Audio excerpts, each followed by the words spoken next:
Sagrada la Gracia. Bien, como les decía anteriormente, estamos en el Antiguo Testamento, ¿cierto? Libros históricos.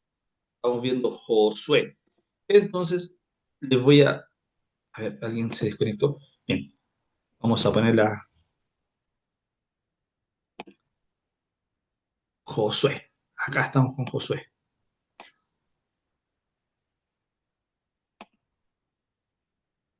Josué, como subtítulo, como ustedes pueden ver en la diapositiva, dice la conquista. Y vamos a ver por qué la conquista. Origen y fecha. Este es el primero de los 12 libros históricos del Antiguo Testamento, porque es el que viene justo después de la Torá. Y nos narra desde cuando el pueblo de Israel acampaba en los llanos de Moab, esperando el mandato de Dios para cruzar a Canaán y tomar posesión de ella. Recuerden que ahí estaban en los llanos de Moab, ¿cierto? Ahí es cuando Moisés, por mandato de Dios, unge a Josué para que él sea su sucesor y Dios va a dar el vamos para cruzar a la tierra prometida donde fluye leche y miel. Están esperando esa, ahí en los llanos de Moab, ¿cierto? Y Dios había dado instrucciones a Moisés, Dios había dado instrucciones a Moisés de entregar el liderazgo a Josué.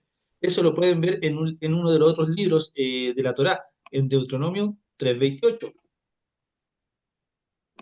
Ustedes ven Deuteronomio 3:28. ¿Qué es lo que dice? Vamos a Deuteronomio 3:28 para comprobar.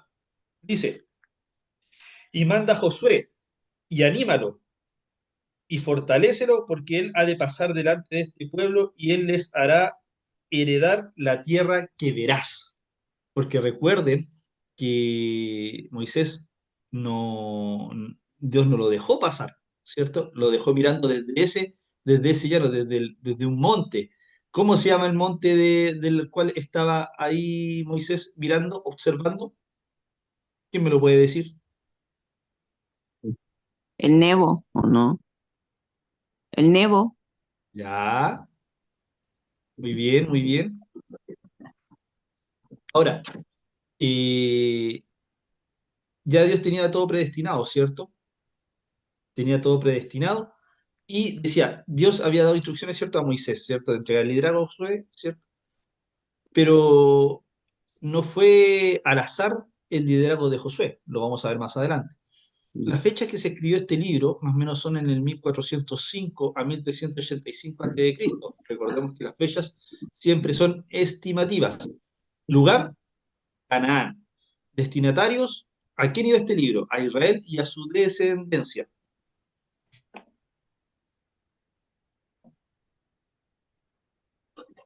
El autor, ojo, el autor es desconocido. Sin embargo, se le atribuye a Josué gran parte del libro, ya que era testigo presencial de cada acontecimiento. Yo creo que no pudo haber sido nadie más que Josué el que narró este libro, ¿cierto? Como lo dice ahí, testigo ocular, los acontecimientos, las guerras, todo lo que fue la logística, la parte paramilitar, se dice literalmente. Josué pudo haber preparado a un asistente, algún miembro de la congregación, para que terminara el libro. Ojo, siempre lo hemos dicho que en aquellos tiempos era muy normal que una persona, eh, disculpe, denme un segundo. En aquellos tiempos era muy normal que una persona que escribiera el libro tuviera a otra persona, que era el que le escribía. Uno narraba y el otro escribía, pero el que narraba se le daba el nombre del libro. Era como que estuviera escribiendo, era como que uno tenía un secretario, un ejemplo así, un escriba. Josué significa Jehová salva, o el Señor es salvación, y corresponde al nombre Jesús en el Nuevo Testamento. Pero la fonética de las palabras nos llevan a decir Josué, ¿ya? Acá siempre, amados estudiantes, recuerden que los libros del Antiguo Testamento, especialmente los del Antiguo Testamento, más, no del Antiguo Testamento, sino que toda la Biblia, más más que nada, sí, lo del Antiguo Testamento, después fueron escritos en griego, fueron traducidos en griego. Entonces, acá siempre hay un juego de palabras en cuanto a los nombres, en cuanto a los significados, no tan solo en los nombres, sino que en otras cosas para que ellos entendieran, para que los griegos entendieran lo que querían decir los hebreos. Entonces, Josué, ahora, ojo, eh, el nombre de nuestro Señor Jesús es Yeshua, Yeshua. Ahora, cuando lo escribieron al griego, cuando lo pasaron al griego, en esos tiempos, en la nación griega, no podía haber ningún nombre de hombre terminado en A. Entonces, se le empezó a deliberar bajo la fonética de las palabras. En vez de Yeshua, Yeshuo, Yeshuos, empezó y así, Yeshua, Yeshua, y al final se terminó en Jesús. Por eso se le dice Jesús, pero nunca, pero es porque nosotros, es por la fonética de las palabras. ¿Se me entiende? Se le fue cambiando los nombres. Pero el nombre de nuestro Señor Jesucristo es Yeshua. Ahora, Josué, imagínense, tiene que haber sido igual Yeshua, Yeshua, y así van, en griego se va cambiando las palabras. Bien, Josué nació en Egipto, ojo, y era joven en la época del Éxodo. Lo pueden ver en Éxodo 33:11. 33:11. En esos tiempos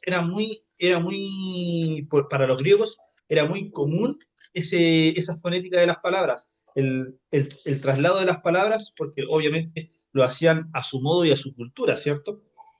En 33:11 dice, y hablaba Jehová a Moisés cara a cara, como habla cualquiera a su compañero. Y él volvía al campamento, pero el joven Josué, hijo de Nun, su servidor, nunca se apartaba en medio del tabernáculo.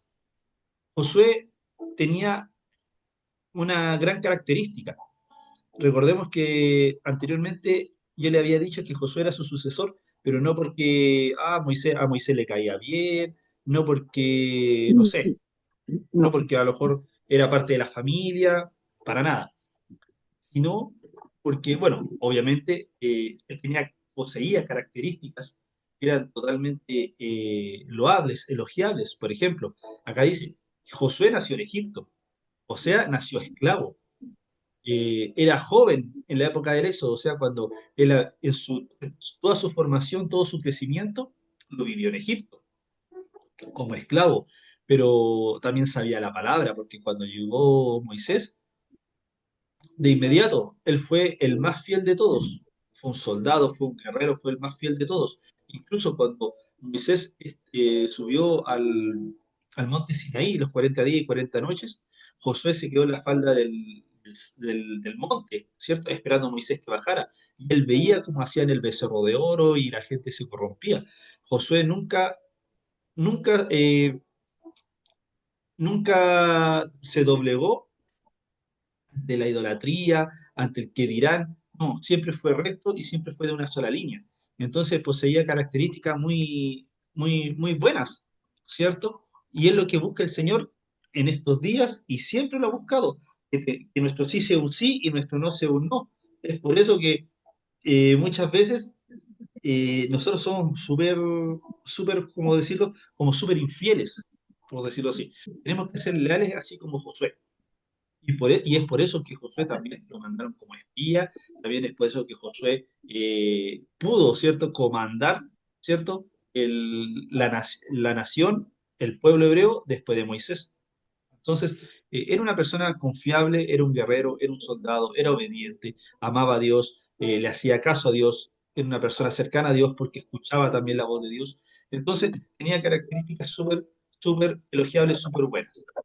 Ojo, que Josué no se llamaba Josué. Josué se llamaba Oseas, que significa salvación.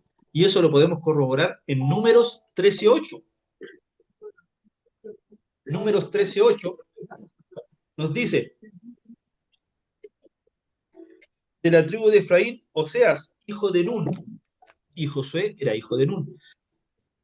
Josué tenía por nombre Oseas y se le cambió el nombre a Josué. O sea, Josué tenía por nombre Oseas y se le cambió el nombre a Josué. Pero Moisés lo llamó Josué, es cierto que Yahvé es la salvación, en Números 13:16. Ahí lo pueden ver también corroborar.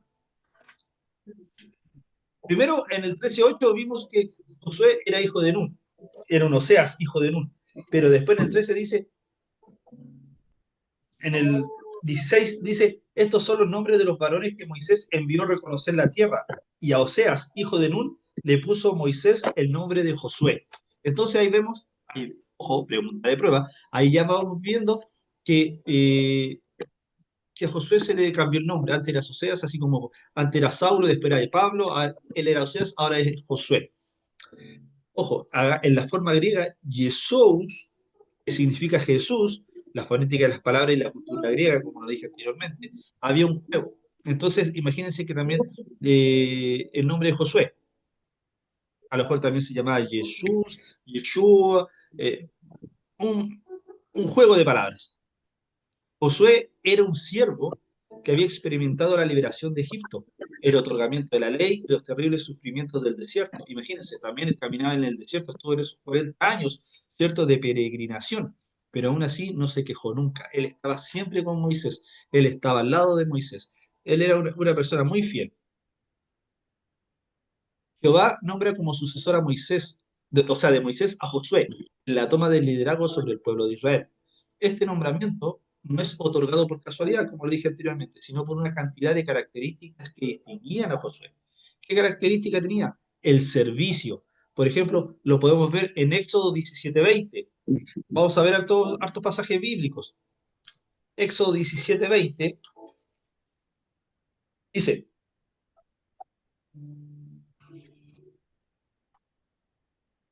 disculpen, me equivoqué. Eh, Éxodo 24:13.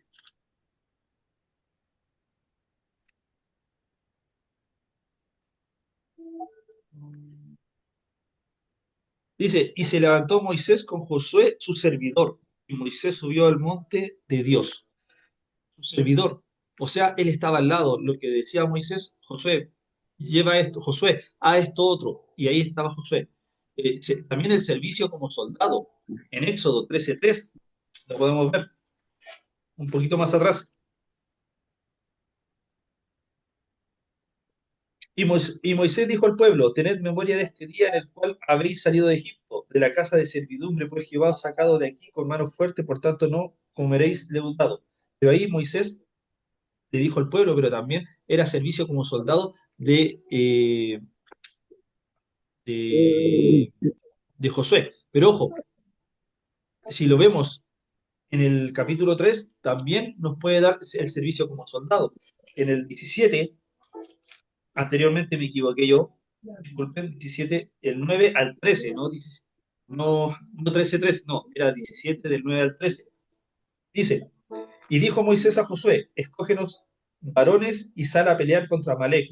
Mañana yo estaré sobre la cumbre del collado y la vara de Dios en mi mano. Ahí es cuando a Moisés le levanta los brazos y todo eso. Pero le da una orden como soldado, escoge hombres de guerra y anda a pelear.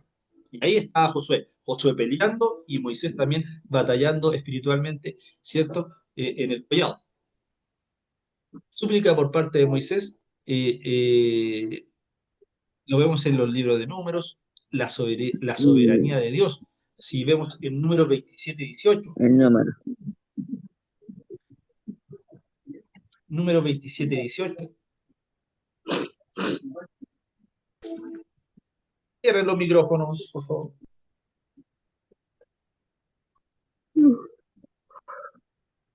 Dice, y Jehová dijo a Moisés, toma a Josué, hijo de Nun, varón en el cual hay espíritu, y pondrás tu mano sobre él. O sea, la soberanía de Dios estaba sobre Josué. ¿Entiendes? O sea, Josué tenía varias características. Hemos visto el servicio como persona, ¿cierto? El servicio como soldado. eh, Cuando lo mandan a explorar, ¿cierto? Como un espía, suplicaba por parte de Moisés, a favor de Moisés, la soberanía que tenía Dios sobre Josué, la presencia del Espíritu, ¿cierto? Del Espíritu Santo acá, como dice la palabra, ¿cierto? Toma a Josué hijo de un varón en el cual hay espíritu de todo, guerrero, Espíritu Santo, había totalmente un espíritu de Dios en Josué. La separación por parte de Moisés, ¿cierto? Cuando le da el liderazgo, cuando le da el cargo, había una carencia del egoísmo al seguir al Señor de manera total. Lo pueden ver en Números 32:12.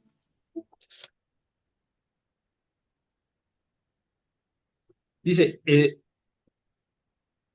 excepto Caleb, hijo de Jefón, Ceneseo y Josué, hijo de Nun, que fueron perfectos en pos de Jehová. O sea, imagínense cómo era su testimonio, su forma de ser, su forma de vivir. Decía, Caleb y Josué, que fueron grandes espías cuando fueron a la tierra prometida, ¿cierto? A espiar esa tierra, la tierra de Canaán. Imagínense, eran perfectos ante los ojos de Dios, obedientes, eh, llenos del Espíritu de Dios. Entonces, Josué tenía características totalmente particulares. El propósito, bueno, el propósito de este libro es histórico, ¿cierto? Porque se cuenta la conquista, cuando vuelven, ¿cierto? Cuando llegan, cuando vuelven, cuando regresan de una peregrinación de 40 años y van a tomar lo que el Señor le había dado por la mano de Sem. El propósito de este libro es histórico, ¿cierto? Y su objetivo es narrar la conquista y división de la tierra de Canaán. ¿Cuál es la división? Cuando se dan por las tribus, eh, lo- las tierras. El libro muestra muy claramente cómo las promesas de Dios en cuanto a la tierra prometida se cumplieron, guerra tras guerra, y fueron ganando terreno, fueron recuperando el territorio de lo que Dios le había dado desde un principio. También hay advertencias en cuanto a lo que ocurre cuando el pueblo de Dios no cumple, ¿cierto? Cuando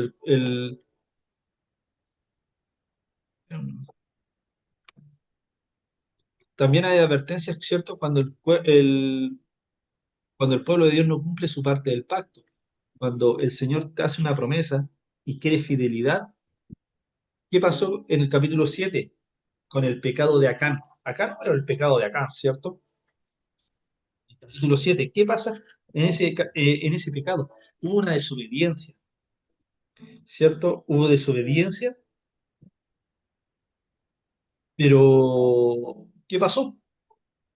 Dios le da un escarmiento, les dice, les dice subliminalmente que si son desobedientes, aunque sean el pueblo elegido, se pagan las consecuencias, ¿cierto? Y si eres obediente, también hay consecuencias buenas. En este otro punto de la diapositiva dice, nos muestra la fidelidad de Dios aun cuando exista desobediencia o una obediencia no completa. Dios nunca les falla. Entonces, muchas veces, imagínense, Josué capítulo 17, para que vean más o menos lo que se trata. Voy a ir al 18:3. Dice, y Josué dijo a los hijos de Israel, ¿hasta cuándo seréis negligentes para venir a poseer la tierra que os ha dado Jehová, el Dios de vuestros padres? O sea, había una negligencia, había una falta de fidelidad, pero aún así Dios cumple las promesas, aún así Dios no falla. Somos nosotros muchas veces los que fallamos, cuando fallamos viene la consecuencia, y ahí es cuando decimos, pero ¿por qué Dios es malo con nosotros? No, nosotros hemos fallado y nos trae consecuencias, nos acarrea consecuencias. En el 17:13 dice, pero cuando los hijos de Israel fueron lo suficientemente fuertes, hicieron tributario al cananeo, mas no lo arrojaron. O sea, soportaron a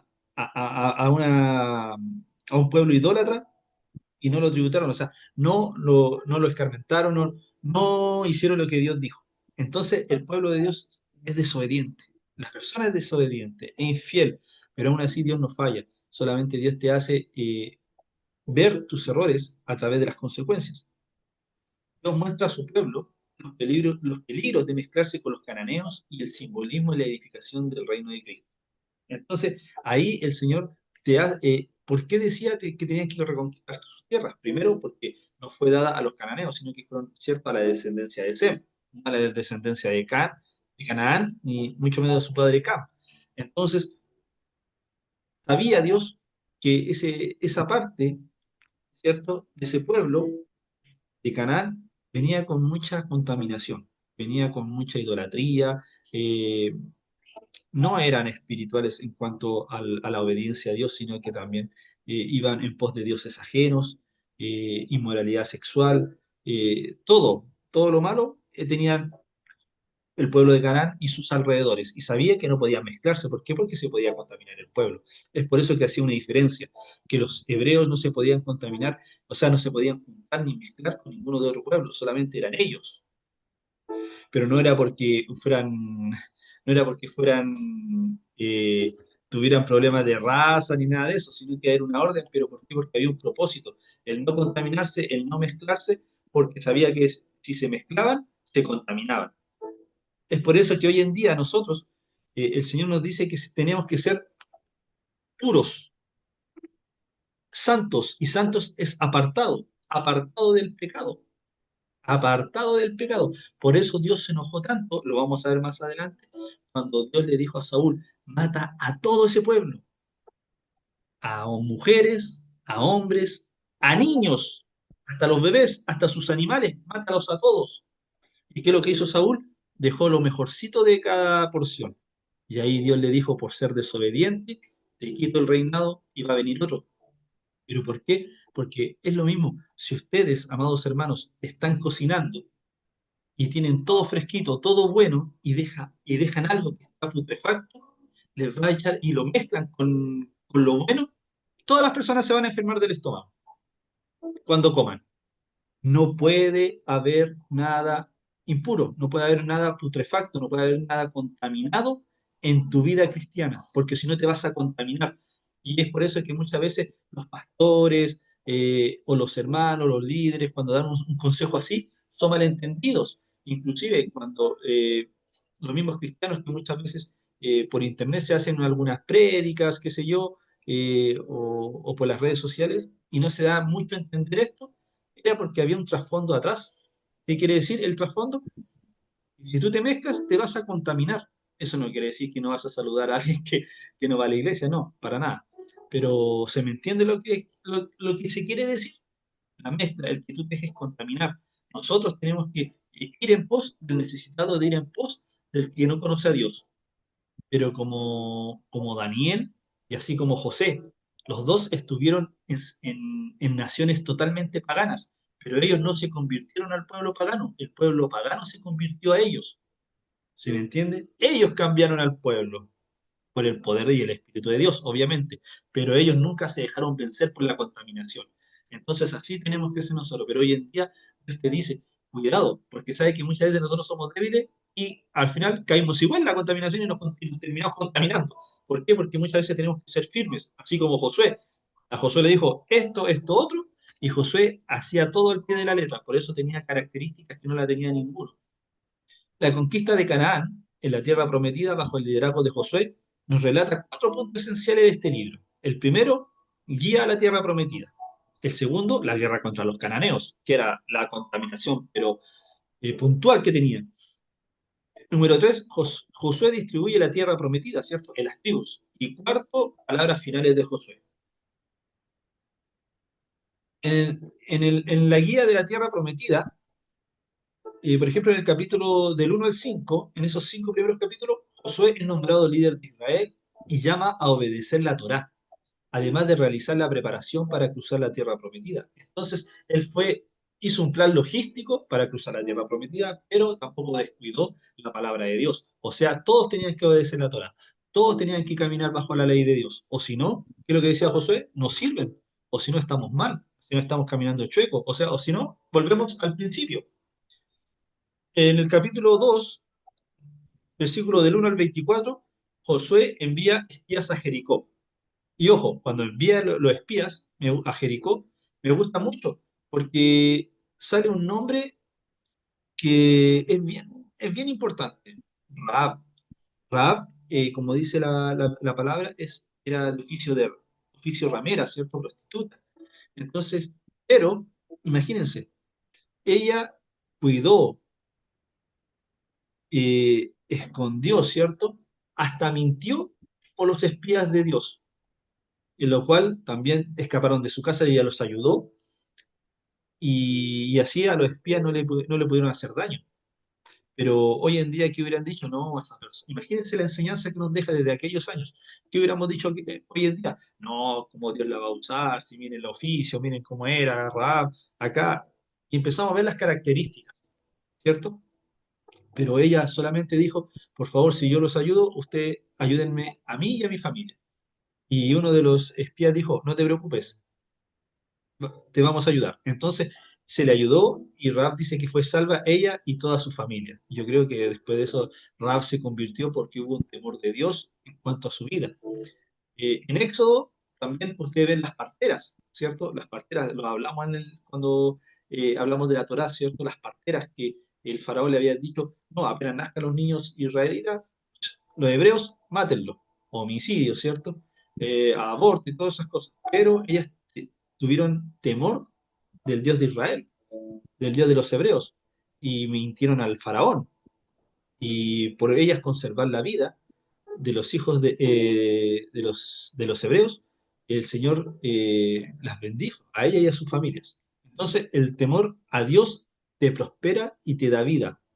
¿Y cuál de nosotros es el temor a Dios? Es hacerle caso, obediencia y obedecer su palabra. Ese es el temor a Dios, ¿cierto?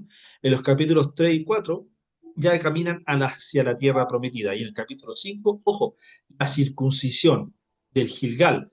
Recordemos que Deuteronomio es la repetición de la ley, ¿cierto? Es la repetición de la ley de Moisés, porque muchos en el peregrinaje murieron, ¿cierto?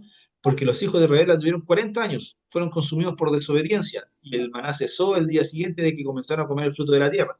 Entonces, acá hay dos cositas. Primero, como anduvieron 40 años, fueron consumidos, ¿cierto? Algo por la desobediencia, por la edad, por todo, y se le tuvo que nuevamente, primero, enseñar la ley, y también a los que venían ya más jóvenes, se le tuvo que hacer la circuncisión nuevamente, ¿cierto? Porque no habían sido circuncidados, ya que andaban caminando por el desierto. Y también en el versículo 12 del mismo pasaje, del capítulo 5 dice, y porque fueron eh, Dios les dio de como providencia, les dio el maná, pero el maná cesó un tiempo, ¿cierto? Al día siguiente, dice la palabra, porque empezaron a comer los frutos de la tierra. Entonces, cuando tú tienes fruto de la tierra, ya no es momentáneo. El maná era una comida momentánea, ¿cierto? Por mientras, pero después empezaron a comer los frutos de la tierra. Y esos son los que realmente dan el alimento potencial, vitaminas y un montón de cosas, ¿cierto? Entonces también tiene que haber un cambio de mentalidad. ¿En qué?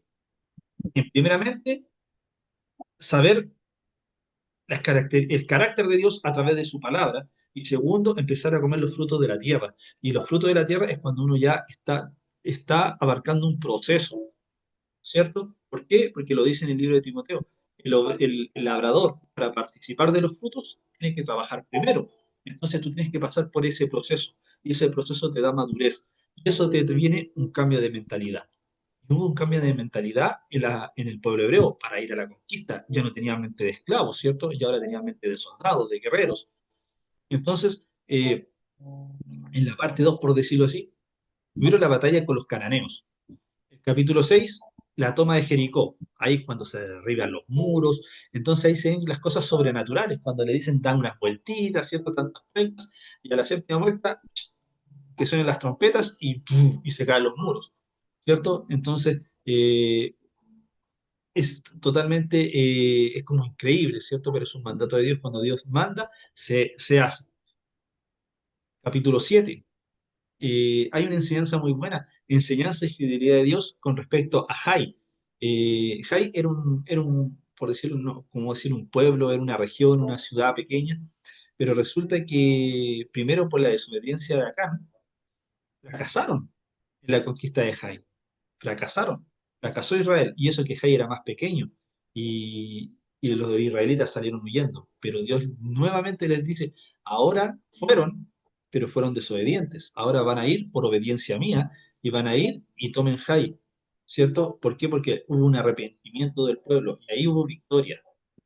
¿Cuándo hay victoria? Cuando tú te arrepientes y obedeces a Dios, no cuando te crees sabio en tu propia opinión, ¿cierto? Vas a fracasar. Esa es una gran enseñanza. Capítulo 9 ahí contra los Gabaonitas, se vuelven al Dios de Israel, ¿cierto? Habían unos Gabaonitas que después de todo eso vinieron al pueblo de Israel y se volvieron al Dios de Israel, o sea, se arrepintieron y dijeron, nosotros queremos, ¿cierto?, ser parte de este pueblo. En los capítulos 11 y 12 habían reyes cananeos, luchan contra Israel, pero Dios le da la victoria sobre los pueblos a Josué, ¿cierto? Entonces, cananeos, en resumidas cuentas, ¿qué es lo que quiere decir? Los cananeos es sinónimo de corrupción moral y de sacrificios, o sea, sacrificaban, había corrupción moral, los cananeos las tenían todas. Si había que hablar de contaminación, los cananeos eran el mejor ejemplo. Pero ojo, sin embargo, los cananeos podían volverse a Dios. Si alguien se arrepentía, podían venir al pueblo, hablar con los, por decirlo, con el delegado, con el líder, en este caso Josué, y mostrar su arrepentimiento y decir que obedecían al Dios de Israel, todos, y tenían que pasar por la circuncisión. Obviamente había un proceso, lo estudiaban, conversaban con ellos. ¿No? Había como una entrevista. Y como tercera parte, por ejemplo, la división de la tierra prometida. Había un cumplimiento de la promesa de Dios a Abraham, ¿cierto? Cuando le dijo, tu descendencia va a ser como la estrella del cielo y la arena del mar, ¿cierto? Y a tu descendencia daré esta tierra. Por ejemplo, en el capítulo 13 a Rubén, Gad y la media tribu de Manasés, les dio generalmente por el lado del Jordán. A Judá, que era asociado con Caleb, le dio el lado sur. A Efraín y a la otra media tribu de Manasés, el oeste del Jordán. Las otras tribus, que eran siete de ellas establecidas, le dio también, le dio ciudad de los levitas. Pero en sí, los levitas no tenían tribus, solamente le dio ciudades. Y el regreso de las tribus del este, ahí construyeron el altar de Jehová. Y bien, y las palabras finales de Josué. Similar al discurso de Moisés, Josué les recuerda sobre la generosidad de Dios, de cómo los trajo a la tierra prometida y los rescató de los cananeos, ¿cierto? Entonces, Josué era una persona súper agradecida y respetuosa, eh, y le explicaba al pueblo que no se tenían que olvidar de cómo el Señor los sacó, primeramente del pueblo de Egipto, de la nación de Egipto, lo rescató de los cananeos y le entregó la tierra prometida. O sea, Él cumplió su promesa. ¿Por qué se demoraron tanto? Es porque nosotros, los seres humanos, somos desobedientes y al ser desobedientes vienen consecuencias. Y el pueblo de Israel pagó las consecuencias, así como nosotros también pagamos cuando nosotros desobedecemos. El llamado es alejarse de la idolatría de los cananeos, prostitución religiosa, sacrificio de niños y un montón de cosas más. El llamado es ser fiel a Dios. Cuando tú tienes fidelidad a Dios, que es en ese tiempo era la fidelidad a la ley de Moisés, había vida y bendición en la tierra.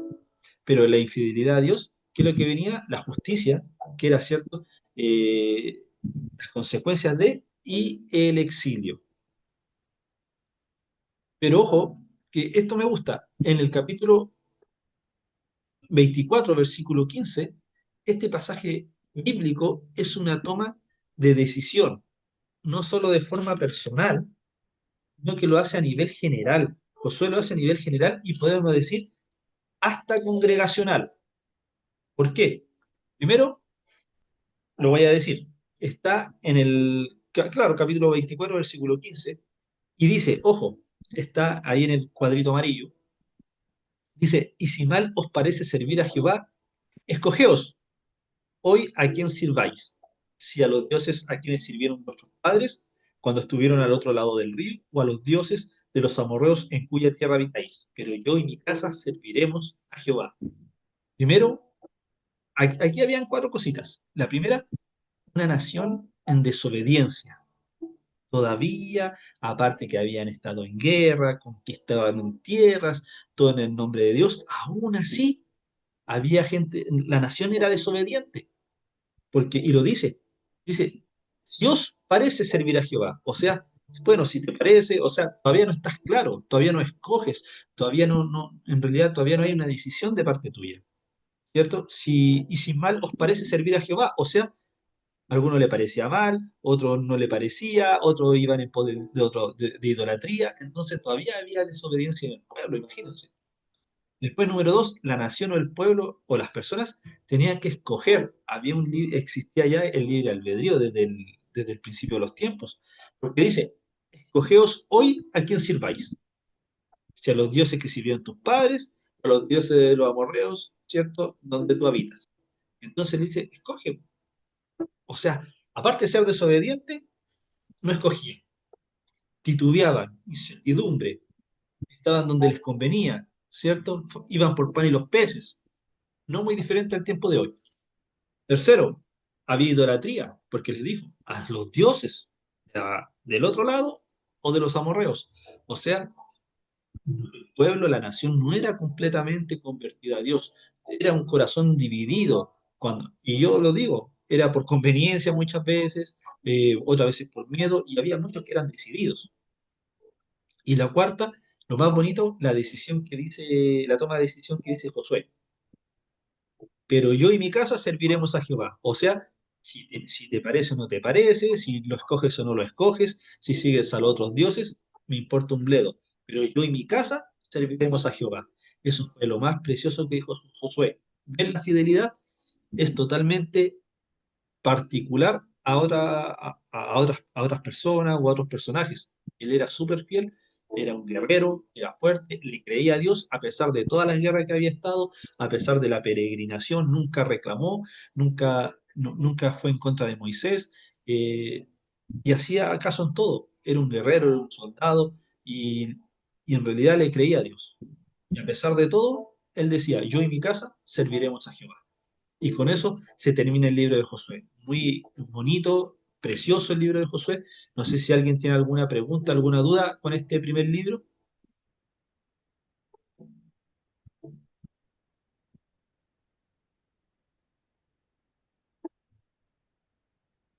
¿A qué edad murió Josué?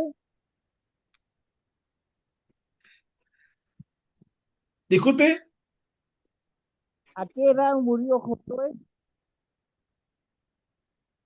sinceramente me lo sabía, hermano, pero ahora no me recuerdo.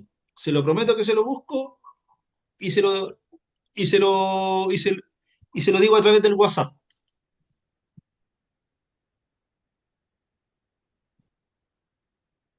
porque en realidad no me recuerdo. Sinceramente me lo sabía, pero no me recuerdo a qué edad murió Josué.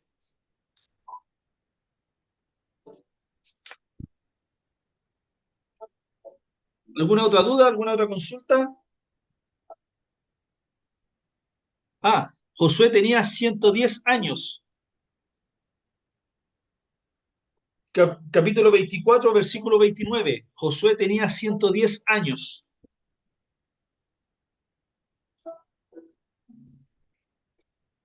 A esa edad murió Josué.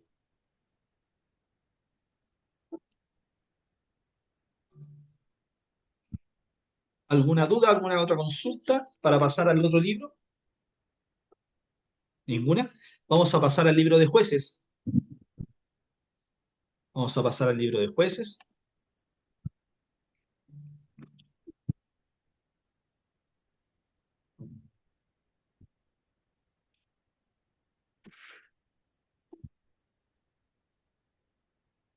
Bien. Acá está el libro de los jueces. Ahí lo pueden ver en la diapositiva. Y como subtítulo dice Libertadores. ¿Qué Libertadores? Vamos a ver por qué Libertadores. Así que, presta atención acá.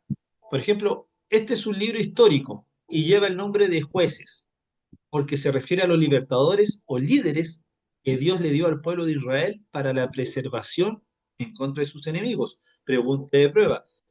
¿Por qué Dios le dio libertadores o líderes al pueblo de Israel? Para la preservación en contra de sus enemigos. En hebreo significa libertadores o salvadores, ¿cierto? Lo que es jueces. La fecha, este libro puede comprender hasta 350 años y desde la conquista de Josué, ¿cierto? 1398 a.C., hasta la monarquía, el 1043 a.C.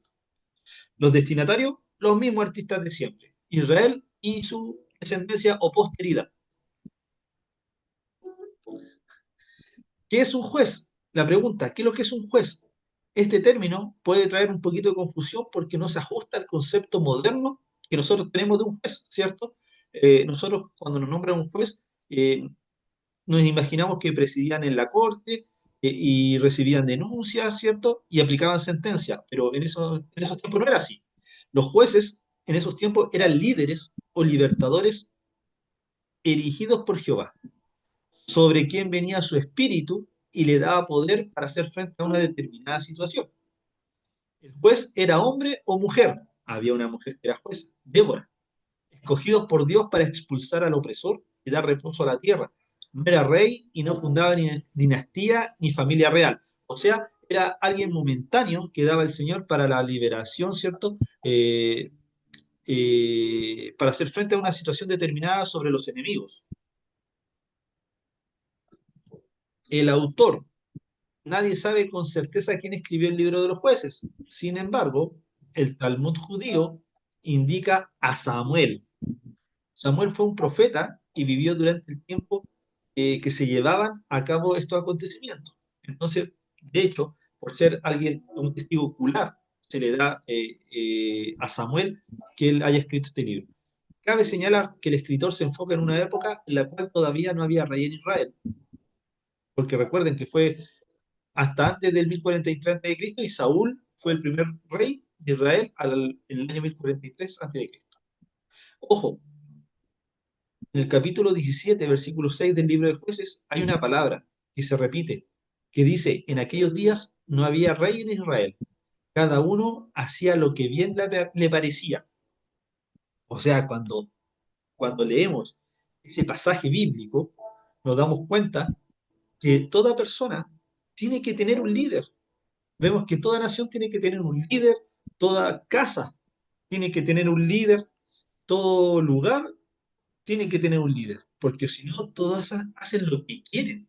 E Israel no era la excepción. En aquellos días no había rey en Israel y cada uno hacía lo que bien le parecía. O sea, y muchos no estaban ni ahí con hacerle caso a Dios, así como lo decía Josué, ¿cierto? Escojan, tomen decisiones, les parece o no les parece, van en pos de dioses ajenos, pero yo y mi casa serviremos a Jehová. Entonces muchos le hacían caso a Jehová, otros andaban totalmente perdidos. Este libro se ocupa de la historia de los israelitas desde la época de Josué hasta la de Samuel. Imagínense, murió Josué, pero antes que asumiera Samuel, ahí hubo un grande acontecimiento. En el libro de Jueces se aprecia una triste repetición del pecado, que era la maldad, juicio y salvación. Es una acción muy cíclica que se da en esa época. El libro de Jueces nos muestra la desobediencia del pueblo de Israel hacia Dios, yendo en pos de dioses ajenos, inmoralidad, maldad, idolatría, abundancia de pecado. La desobediencia al no echar a los cananeos de la tierra, ¿cierto? La idolatría, matrimonios con cananeos impíos, no obedecer a los jueces, dejar a Dios después de la muerte de los jueces. O sea, en realidad, eh, los israelitas eran para copiarlos, ¿cierto? Si los copiamos íbamos a tener la misma contaminación que ellos. Pero hoy en día yo creo que andamos por ahí nomás, ¿cierto? Porque fíjense, había inmoralidad, maldad, idolatría, abundancia de pecado, había desobediencia, ojo, de no echar a los cananeos de la tierra. O sea, la tierra era tuya, tienes que ser, tienes que poseer tu tierra para que empiece una nación santa, una nación pura. Pero ¿qué era lo que hicieron los de Israel? Se lo olvidó todo. Idolatría. O sea, los mismos israelitas eran idólatras, ¿cierto? No solamente adoraban al Dios de Israel, sino que muchos también adoraban a otros dioses paganos. Matrimonios con cananeos impíos. Estábamos hablando de las mezclas, no te mezcles. Inclusive, es lo que dice la palabra en el Nuevo Testamento, el yugo desigual, es lo mismo no obedecer a los jueces. Obedecían momentáneamente, moría el juez y volvían a pecar, ¿cierto? Así como lo decía, dejaban a Dios después de la muerte de los jueces. Entonces, eh, cuando venía la oposición, claro, todos se quejaban y le rogaban a Dios. Dios mandaba un juez, pero resulta que después que el juez lo libertaba y el juez moría, volvían a hacer la maldad de siempre. Entonces, cuando no había quien ¿cierto? Como no había rey en Israel, ellos hacían lo que querían. Cuando no había un juez, un líder, ellos hacían lo que querían. Entonces, eh, como lo dije anteriormente, la vida en ese tiempo era bien cíclica. Por ejemplo, Israel dejaba a Dios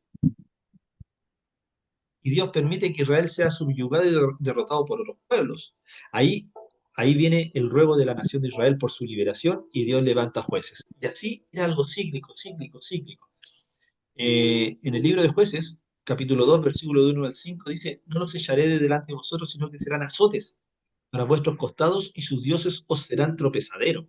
En el 3:1 dice, estas pues son las naciones que dejó Jehová para probar con ellas a Israel, a todos aquellos que no habían conocido todas las guerras de Canaán. Habían pruebas, también habían consecuencias del pecado, pero todo era cíclico, cíclico. ¿Por qué nos damos cuenta que si ese era el pueblo elegido, si ese era el pueblo elegido por Dios, imagínense cómo eran sus habitantes? Aún así, eran infieles, aún así no creían en Dios, aún así escogían mal, aún así tenían pecado en su corazón, pero unos pecados pero enormes, ¿cierto? Los jueces fueron 13. Por ejemplo, el primero, Otoniel, después venía Ao, después Samgar, y el cuarto fue Débora, acompañado con Barak, ¿cierto? Pero Débora era la jueza. Gedeón, el quinto, muy bonita esa historia de Gedeón. Abimelech, Tola, Air, Jefté, también muy bonita la historia de Jefté. Ibsán, Elón, Abdón y Sansón. También se dice que Samuel fue el último juez y el primer profeta. Así se denominaba. Entonces, ojo, acá nombra a Débora. Débora era una mujer que tuvo que liderar, una mujer que tuvo que mandar, que tuvo que gobernar. La soberanía de Dios es para todos. ¿Esto es para qué? Porque muchos malentienden la palabra de Dios en cuanto a eh, algunos llamados que tienen las mujeres. Así que ojo con eso.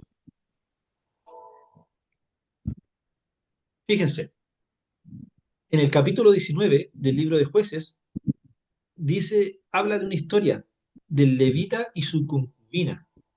Si ustedes lo leen, podemos apreciar el nivel de maldad en que los israelitas actuaban. No estamos hablando de los cananeos, no estamos hablando de los fereceos, ni de los gigantes, ni de nadie. Estamos hablando de los mismos israelitas.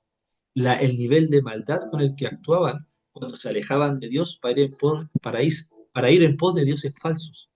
Y así caer en pecados de idolatría, perversidad sexual, prostitución religiosa, desobediencia. En realidad, el capítulo 19 es bien impactante si lo leen, y a los israelitas lo que hicieron esa maldad. Léanlo y van a ver cómo era el corazón del ser humano cuando no tiene a Dios, cuando está alejado de Dios. Y en Jueces 21-25 vuelve a repetir lo que decía antes. En estos días no había rey en Israel. Pastor, Y pastor, dígame, pastor. Pastor, esa es la historia donde el levita, donde le violaron a la concubina, ¿cierto? Y después el levita la partió, claro, claro, ya. claro. Ahí pueden ver la maldad de los israelitas. Como les dije, era del pueblo de Dios, no eran personas que no tenían a Dios en su corazón. Y así uno actúa cuando no tiene a Dios en su corazón. Hay perversidad, hay idolatría, hay religiosidad, estructura, hay desobediencia. Entonces, fíjense, en Jueces capítulo 21, versículo 25 se vuelve a repetir. En estos días no había rey en Israel. Cada uno hacía lo que bien le parecía. Entonces, ya estamos viendo ya que Josué ya nos da una antesala de que el pueblo era desobediente, el pueblo era alejado de la voluntad de Dios, el pueblo todavía le costaba mucho, ¿cierto? Seguir un solo camino, eran muy pocos los fieles como Josué, Caleb y muchos otros más. Pero también en el tiempo de los jueces, también fue una gran prueba, porque cuando murió Josué a los 110 años, la nación de Israel quedó sin líderes, pero se olvidaron automáticamente de Dios y empezaron a hacer todo lo malo. Y cuando empezaron a hacer todo lo malo, vino la forma cíclica de vivir. ¿Qué quiere decir? Que cuando empezaron a hacer todo lo malo, Dios los dejó en pos del castigo de las naciones aledañas, ¿cierto? Y ahí es cuando ellos empezaron a clamar a Dios y Dios por misericordia, por amor, enviaba jueces para que los libertaran de toda esa opresión. Pero resulta que cuando estaba el juez, todos estaban con el juez, ¿cierto? Todos corriendo y todos. Pero moría el juez y después todos volvían a hacer lo mismo de nuevo, toda la maldad volvían a lo mismo. Y de nuevo Dios enviaba una nación aledaña para que los azotara en consecuencia de sus pecados. Y ahí nuevamente ellos llorando, pidiéndole a Dios, Dios con misericordia levantaba a otro juez. Imagínense, levantó 13 a 14 jueces. Imagínense cómo es la misericordia de Dios, el amor de Dios. Y aparte, que habían jueces que también caían, como Sansón, deben Sansón. ¿Qué pasó? Sansón era súper desobediente. ¿Y cómo terminó? Sin ojos. Entonces, ¿qué quiere decir cuando eres desobediente? No tienes vista espiritual. Te va la vista. Ya no tienes vista. No sabes por dónde vas a andar. Andas por aquí y por allá.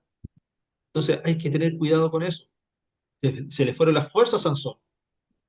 Pero cuando le pidió por última vez las fuerzas a Dios, Dios se las dio. Pero ¿qué pasó con Sansón? También murió. Entonces, tenemos que entender cómo puede ser nuestra, nuestra culmine, nuestro proceso culmine si desobedecemos a Dios. Dios nos ama, Dios tiene mucha misericordia, pero también necesitamos que también nos pruebe y tenemos que pasar por los procesos y toda acción trae consecuencias. En el capítulo 20, en el capítulo 2 del 1 al 5, ojo, nos proporciona una gran enseñanza.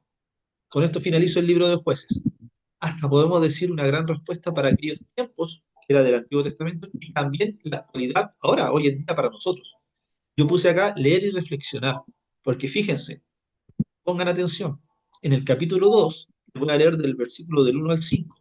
Dice, el ángel de Jehová subió del Gilgal a Boaquim y dijo, yo os saqué de Egipto, yo os introduje en la tierra de la cual había jurado a vuestros padres diciendo, no invalidaré jamás mi pacto con vosotros, con tal que vosotros no hagáis pacto con los moradores de esta tierra, cuyos altares habéis de derribar, mas vosotros no habéis atendido a mi voz.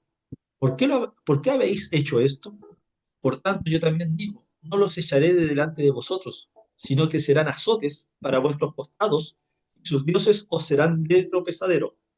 Cuando el ángel de Jehová habló estas palabras a todos los hijos de Israel, el pueblo alzó su voz y lloró, y llamaron el nombre de aquel lugar Boaquim, y ofrecieron allí sacrificios a Jehová. ¿Por qué les puse esto en la diapositiva de leer y reflexionar? Porque muchas veces nosotros nos preguntamos, sí, hay contaminación espiritual, hay contaminación generacional, los actos traen consecuencias, pero también hay algo que dejó Dios. Dios dijo, yo te saqué de la tierra de Egipto, te introduje en la tierra de la cual le prometí a tus padres. Hasta ahí, veámoslos en nuestra vida. Nos sacó de la esclavitud, nos sacó de la esclavitud del pecado, nos dio salvación, nos dio vida eterna, como nosotros como gentiles, a través de nuestro Señor Jesucristo. Nos introdujo a la nueva Israel espiritual, ¿cierto? Una promesa que Él hizo. Hasta ahí vamos conjugando lo que dice este pasaje. Y dice, no invalidaré jamás mi pacto con vosotros. O sea, por más que nosotros nos mantengamos infieles, Él se mantiene fiel con su promesa. Dice, con tal que vosotros no hagáis pacto con los moradores de la tierra. Y ahí está el problema, ¿cierto? Él sigue firme en su promesa. Pero nosotros no tenemos que hacer pacto con esta tierra, no tenemos que rendirnos, no tenemos que doblar las rodillas ante los baales, no tenemos que contaminarnos por las situaciones, no tenemos que entregarnos al pecado. Pero ¿qué es lo que hacemos nosotros? Muchas veces lo contrario, ¿cierto? Y dice, y empieza las consecuencias, el mundo, las situaciones, ahora mismo hay guerras, o sea, hay sonidos de guerra, ¿cierto? Hay muchas situaciones, la parte natural, todo. Las situaciones que a la gente se le acaba el amor, que no cree en Dios, pero ¿qué es lo que pasa? Dice, por tanto yo digo, no los echaré de delante de vosotros, sino que serán de azotes para vuestros costados y sus dioses os serán de tropezadero. O sea, nosotros, por porfiados, Dios lo ha puesto ahí para que nosotros sigamos para corrección a nuestras vidas. Imagínense, desde aquellos tiempos que la gente no cambia, menos ahora. Por eso todavía uno dice, pero porque hay guerra, pero porque esto otro, pero porque esto otro. No le encontramos la solución. Acá el Señor nos da la solución. ¿Por qué? Porque nosotros empezamos a hacer pacto con los moradores de esta tierra. Nosotros empezamos a hacer pacto con Satanás. Nosotros empezamos a hacer pacto con lo que nos contamina. Nosotros empezamos a hacer pacto con la idolatría. Empezamos a hacer pacto con la desobediencia. Pero Dios no olvida su promesa con nosotros. Pero aún así dice, por esas consecuencias, no voy a borrar todo lo malo, porque para que sean de azotes a sus vidas, y los dioses, ¿cierto? Esa idolatría van a ser de tropezadero para ustedes. O sea, en todo momento va a haber proceso, en todo momento va a haber prueba. ¿Por qué? Porque somos porfiados, desobedientes, así como la nación de Israel en los tiempos de los jueces. Lamentablemente, eh, Pastor, como dicen por pastor, ahí, espere un poquito. Lamentablemente, como dicen por ahí, somos hijos del rigor, ¿cierto? Entonces, es por eso que mejor ir en esa senda de la camino a la puerta estrecha que por el camino ancho. Porque este pasaje se refleja lo que vivimos en el día actual. Dígame, hermana. pastor, ahí se hace realidad lo que se dice, que ellos se conviertan a nosotros, no nosotros a ellos, ¿o no? Sí, en todo momento, porque hoy en día, por ejemplo, eh, usted lo ha dicho bien, muchas veces la religiosidad te lleva a tomar malas decisiones. Tiene que haber un equilibrio. Eh, Ustedes lo van a ver cuando a ustedes le toque trabajar, van a ver un cristiano o dos cristianos por 80 personas que no son cristianas. Pero la idea no es arrancar ni es contaminarse con las otras 80 personas. La idea es que tú influyas en esas 80 personas y la mayor cantidad de personas se puedan convertir a Dios. ¿Se me entiende? Y la palabra está dicha, vamos a ser llevados como ovejas en medio de lobos. Y así va a ser, así va a ser. Entonces, como dijo la hermana, que ellos se conviertan en nosotros y no a ellos. Pero ojo, no tenemos que hacer este pasaje es para reflexionar. No sé si alguien tiene alguna duda, alguna consulta con respecto al libro de los jueces.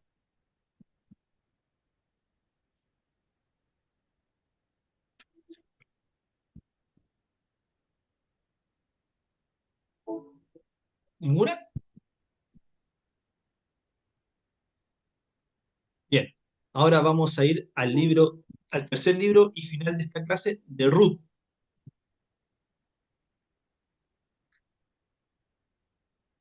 Vamos a ir al libro de Ruth.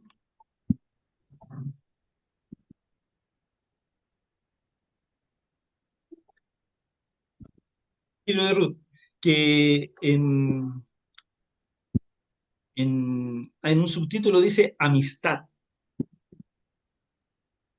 Bien, este libro es muy importante y sumamente particular, ya que habla de una de las dos mujeres que tienen escritos en el Antiguo Testamento. ¿Quiénes son? Ruth y Esther. Son las únicas dos que tienen el libro. Otras mujeres son nombradas solamente. A la vez, obviamente, y Ruth es un libro súper pequeño. A la vez, Ruth es mencionada una vez en el Nuevo Testamento, en la genealogía de Cristo. Si ustedes ven en Mateo 1.5, lo dice. Si ustedes siguen la genealogía de Jesucristo, Ruth era bisabuela del rey David. Jesucristo venía del linaje de David, ¿cierto? Y de ahí para atrás. Era una genealogía, o sea, es tremendo. Ruth en hebreo o en moabita, todavía no se sabe, ¿cierto? No se sabe si en hebreo o en moabita, pero su nombre significa amistad. Y no, todavía no se sabe hasta el día de hoy si es en hebreo o en moabita. Fecha, 1370 al 1041 a.C. La historia de Ruth, ¿cierto? Todo lo que vivió Ruth ocurrió en el tiempo que gobernaban los jueces. Y lo pueden ver en Ruth 1.1. Dice, aconteció los días que gobernaban los jueces y hubo hambre en la tierra y un varón de Belén de Judá fue a morar en los campos de Moab y él y su mujer y dos hijos suyos. Entonces acá nos dice, ¿cierto? Que eran los tiempos de los jueces, de los gobernadores, ¿cierto? Los que gobernaban, los jueces. Nombra a David, ¿cierto? Pero no nombra a Salomón en este libro. Destinatarios, Israel y su posteridad, o sea, su descendencia. Bien. El autor de este libro es desconocido. Sin embargo, los judíos mencionan a Samuel como el autor, ya que no murió hasta que hubo ungido a David como el rey escogido por Dios. Entonces, claro, dicen que Samuel fue testigo ocular de muchas cosas. Y si no era testigo ocular, por ejemplo, del libro de los jueces, que transcurrieron muchos años, pero sí hubo la transmisión oral, ¿cierto? Lo que podemos ver. Eh, Ruth era una mujer moabita. ¿Qué quiere decir? Que no estaba dentro de los planes del pueblo de Dios. Pero como les dije, aún así, Dios hace como Él quiere. Ruth se casó con un israelita, ¿cierto? Lo pueden ver en el capítulo, en el versículo 4. Y este había sido trasladado con su familia a Moab, debido a la hambruna existente en Israel. Pero Ruth quedó viuda y la madre de la esposa de Ruth, que era Noemí, Noemí tenía dos hijos. Uno de los hijos era casado con Ruth y el otro hijo era casado con otra mujer. La cosa es que las dos quedaron viudas, Ruth y la otra mujer.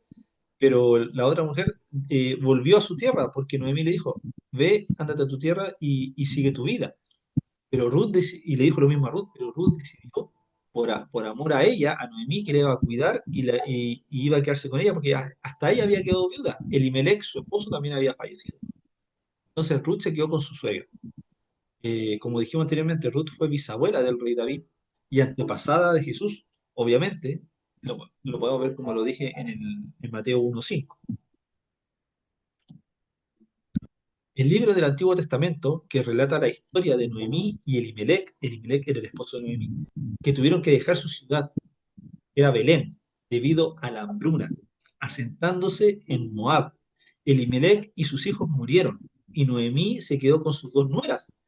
Como le dije anteriormente, ambas eran moabitas. Cuando decidió volver a su tierra, que era Belén, liberó a las dos, ¿cierto?, de cualquier obligación con ella, y les aconsejó quedarse en Moab. Ruth, llena de devoción por Noemí, volvió con ella a Belén. Y una vez allí se casó con Booz, que era el jefe de ella, porque ella empezó a trabajar en los campos de trigo, todo eso, y Booz era el dueño de esas tierras. Y Ruth era de muy bonito semblante, era muy bella. Y Booz era un pariente, ojo, y Booz era un pariente, pero pudo haber sido, acá dice que era un pariente, pariente, pero no de Ruth, sino que pariente podía haber sido un pariente de Abimelech, o sea, de Elimelech. Elimelech puede haber sido primo o familiar de un familiar cercano, pero dice que es un familiar. Y fue antepasada del rey David y parte de la genealogía de nuestro Señor Jesucristo. El libro muestra el importante papel que una extranjera desempeñó, ¿cierto?, en esos tiempos en el plan de salvación de Dios. Entonces, vos se casó con Noemí y tuvieron descendencia. Y así lo podemos ver. Si vamos a Mateo 1:5, lo dice, digo de inmediato. Mateo 1:5 dice, Salmón engendró a Rahab. O sea, Salmón engendró de Rahab a Booz. Ojo, de Rahab. ¿Se acuerdan de Rahab, que el oficio, ¿cuál era? Ramera. O sea, no como que no congeniaba porque al ser de ese oficio tenía muchos pecados, no, era adúltera, había que apedrearla, había que matarla y muchas cosas más. Pero ella se arrepintió, ¿cierto? Así como dijo nuestro Señor Jesucristo, vete y no peques más a la mujer adúltera. Entonces, imagínense la misericordia de Dios ya desde esos tiempos. Salmón engendró de Rahab a Booz, o sea, Booz era hijo de Rahab. Eh, y Booz engendró de Ruth a Obed, y Obed a Isaí, e Isaí engendró al rey David, y el rey David engendró a Salomón. Entonces, ¿ven la genealogía? Por eso es cuando uno dice, pero es que no sabemos si Rahab cambió después que salió del rescate, ¿cierto? Pero acá lo dice en la genealogía, por eso también Dios le devolvió una nueva vida. Por temor a él, Dios le hizo las cosas nuevas. Le devolvió la vida a Rahab y se casó y fue descendencia, imagínense, descendencia de Jesucristo de la genealogía. O sea, tuvo parte y arte en todo este proceso. Así también Ruth, que era moabita, no era de la tierra de Israel, no era israelita, no era hebrea, no era nada, era de Moab, pero aún así extranjera, se desempeñó en el plan de salvación de Dios. Arma todo su puzzle. Entonces, eh, Dios tiene amor y misericordia por todos, y su plan es perfecto, muchas veces no lo entendemos. Este libro indica un propósito histórico, ya que tiene muchas aristas que son determinantes. Por ejemplo, Ruth era moabita e ilustra el plan de redención de Dios que se extendía más allá de los judíos a los gentiles. ¿Cierto? ¿Y qué dice acá? Dice, y Jehová recompensa tu obra y tu remuneración sea cumplida de parte de Jehová, Dios de Israel, bajo cuyas alas has venido a refugiarte. Eso le dice vos a Ruth. Eh, Ruth demuestra que las mujeres son coherederas con los hombres de la gracia y la salvación de Dios. En Gálatas 3:28, miren lo que dice. Gálatas 3:28 dice, ya no hay judío ni griego, no hay esclavo ni libre, no hay varón ni mujer, porque todos vosotros sois uno en Cristo Jesús. Eso lo dice Gálatas 3:28, que es Nuevo Testamento. Pero ya desde el Antiguo Testamento, ya la cosa ya venía ya planificada, ¿cierto? Mujer extranjera, heredera con los hombres de la gracia de la salvación de Dios. Ruth no era del pueblo hebreo, pero era parte del plan de Dios. Rahab era sí, era hebrea, pero tenía todos los pecados de adulterio. No calificaba tampoco, pero aún así fue del plan de Dios. Entonces, Ruth retrata también a la mujer virtuosa de Proverbios 31:10. Cuando ustedes leen Proverbios 31:10,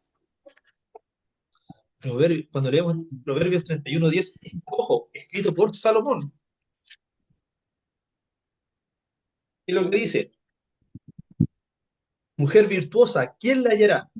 Porque su estima sobrepasa largamente a la de las piedras preciosas. Pero resulta que eso lo escribió Salomón.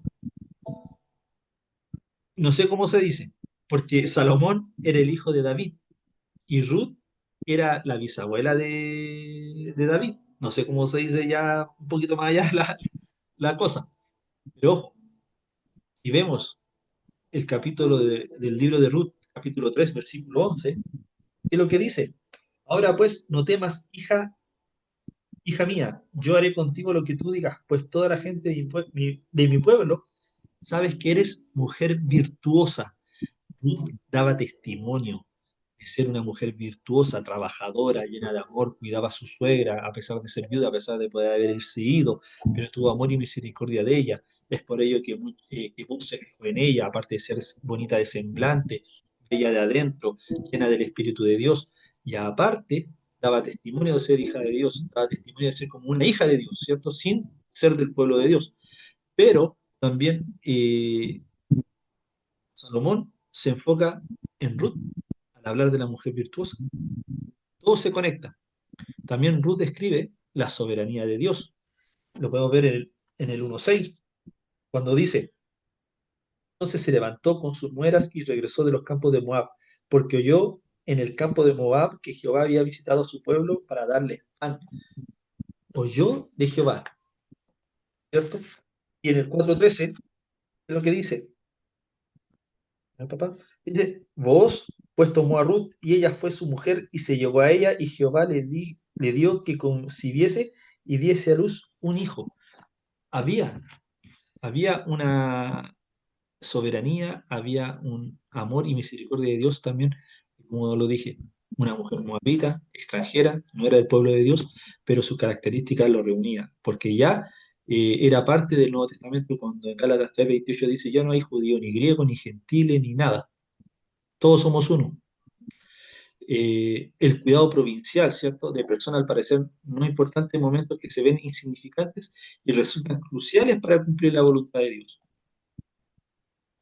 También Ruth, junto con Tamar, ¿cierto? En Génesis 38, Rahab en Josué capítulo 2 y Betsabé en 2 de Samuel 11:12 son parte de la genealogía mesiánica, ¿cierto? Son parte de la genealogía de nuestro Señor Jesucristo, lo pueden ver en Mateo 1:5, ahí sale también Tamar, que sale en el Génesis 38, Rahab, como lo dije anteriormente, Betsabé, ¿cierto? Que era la esposa de Salomón, la mujer de Salomón, la madre de Salomón, o sea, de David, madre de Salomón.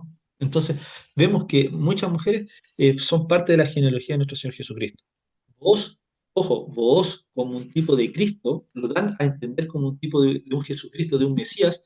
¿Por qué? Porque se convierte en el pariente, que es podría haber sido un familiar, un primo de Elimelech, del suegro de Ruth, redentor de Ruth.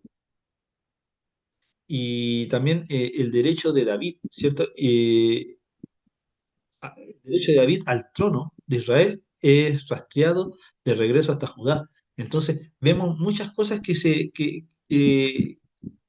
van en una sola dirección. Al ser Samuel, al ser Samuel el autor, al ser Samuel el autor, produce una conexión entre el tiempo de los jueces a la monarquía de Israel. Entonces, hay una conexión desde el tiempo de los jueces a la monarquía de Israel. Acá, ¿por qué? Porque los jueces, porque se ve Ruth, ¿cierto? Y ya después empieza también con David, ¿cierto? A través de las genealogías, que la bisabuela, después Salomón, ¿cierto? Entonces, ya de ahí hay una sola línea directa. Y antes vemos, como dijimos, Tamar, Raab, Betsabé, vemos muchas cosas, varios nombres. También nos demuestra un carácter pastoral, fidelidad, lealtad por parte de Ruth. Ojo, para los que tienen las diferencias con el llamado de las mujeres, ¿cierto? La palabra nos llama a estudiar bien la palabra, a no ser, a no ser estructurado como los fariseos, a no ser, a conjugar bien la palabra, a entender bien la palabra, a tener una buena comprensión de lectura. Nos muestra, ¿cierto?, el carácter, como dice, pastoral de Ruth. Era fiel, leal, trabajadora.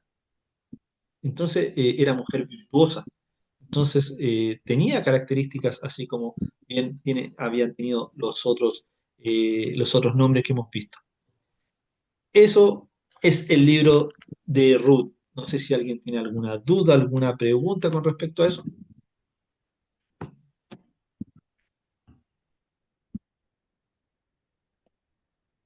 ¿No? Estamos clarines. Qué bueno. Qué Amén. bueno.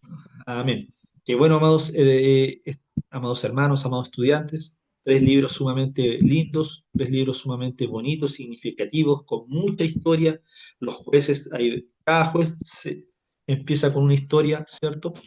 Muy bonita.